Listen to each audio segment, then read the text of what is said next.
जय श्री राम साथियों, आप सभी को 5 दिवसीय पर दीपावली की ढेर सारी शुभकामनाएं। दोस्तों, हम सभी जानते हैं कि दीपावली का त्यौहार 5 दिन तक मनाया जाता है, जिसका कारण है ये 5 पर्वों का मिश्रण है।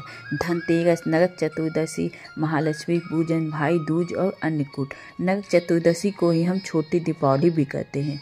दीपावली की शुरुआत धनतेरस से हो जाती है और कार्तिक अमावस्या को महालक्ष्मी पूजन सभी के घरों में किया जाता है। इस दिन हम दीप जलाकर माँ लक्ष्मी की पूजा करते हैं और दीपोत्सव मनाते हैं। ये सभी त्यौहार अलग अलग युगों से संबंधित हैं। हिंदू पुराणों और ग्रंथों के अनुसार धनतेरस, दीपावली और भाई दूज का संबंध सतयुग से है।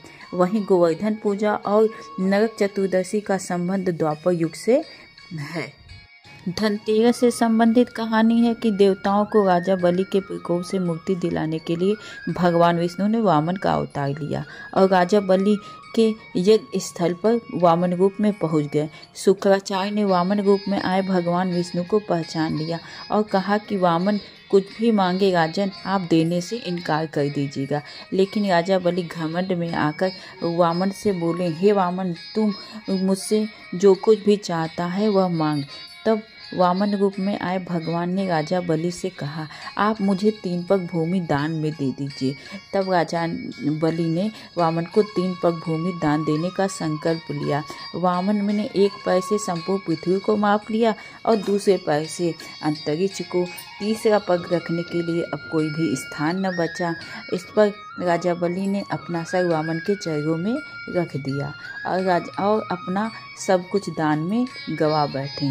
इस तरह बलि के शाप से भय से देवताओं को मुक्ति मिली और राजा बलि जो धन संपत्ति देवताओं से छीन लिए थे, उससे 13 गुना संपत्ति वापस देवताओं को मिल गई। तभी से यह त्यौहार धनतेरस के रूप में हम सभी मनाते हैं।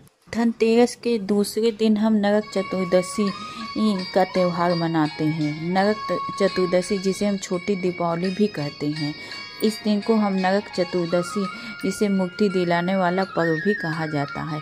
इस दिन भगवान कृष्ण ने नरकासुर नामक राक्षस का वध किया था, इसलिए इस दिन को नरक चतुर्दशी कहा जाता है। इस दिन हम सभी अपने घरों में शाम को यम के नाम के एक दीपक जलाते हैं और यम देवता से प्रार्थना करते हैं कि हे यम देवता, आप मुझे व मेरे परिवार के सभी सदस्यों को अकाल मृत्यु के भय से तथा नरक के भय से मुक्ति दिलाइए। यह कहकर हम यम देवता से प्रार्थना करते हैं और उनके नाम का दीप जलाते हैं। नरक चतुर्दशी के दूसरे दिन हम दीपावली का त्यौहार मनाते हैं। पौराणिक ग्रंथों के अनुसार कार्तिक मास अमावस्या के दिन ही माता लक्ष्मी क्षीर सागर से उत्पन्न हुई थी समुद्र मंथन के द्वारा, इसलिए इस दिन हम सभी माँ लक्ष्मी की पूजा करते हैं।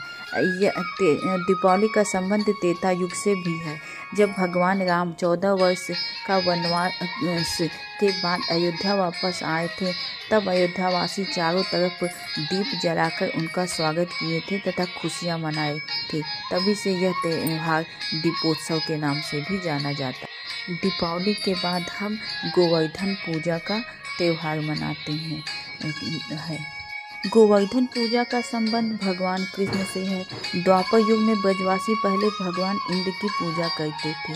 तब भगवान कृष्ण ने ब्रजवासियों से कहा, आप लोग इंद्र की पूजा करते हैं, इससे कोई लाभ नहीं है, बल्कि आप लोगों को गोधन को समर्पित गोवर्धन पर्वत पर जाके भगवान विष्णु की पूजा आराधना करनी चाहिए। तब ब्रजवासी इंद्र की पूजा करनी बंद कर दिए और गोवर्धन पूजा करने लगे। इससे इंद्र नाराज हो गए और उन्होंने भारी बारिश की, ताकि डर कर सभी ब्रजवासी उनकी पूजा करनी आरंभ कर दें। बारिश के कारण हर जगह बाढ़ आने लगा। इससे बचने के लिए ब्रजवासी कृष्ण भगवान के पास गए। तब भगवान कृष्ण ने ब्रजवासियों को बचाने के लिए गोवर्धन पर्वत को अपनी उंगली पर उठा लिया, इसलिए और इससे ब्रजवासियों को बचाया।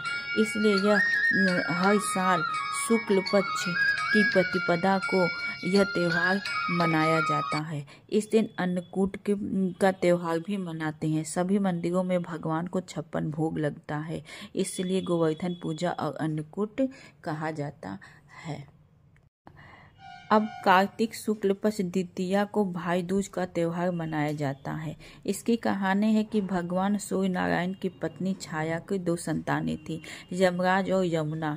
यमुना ने अपने भाई यमराज को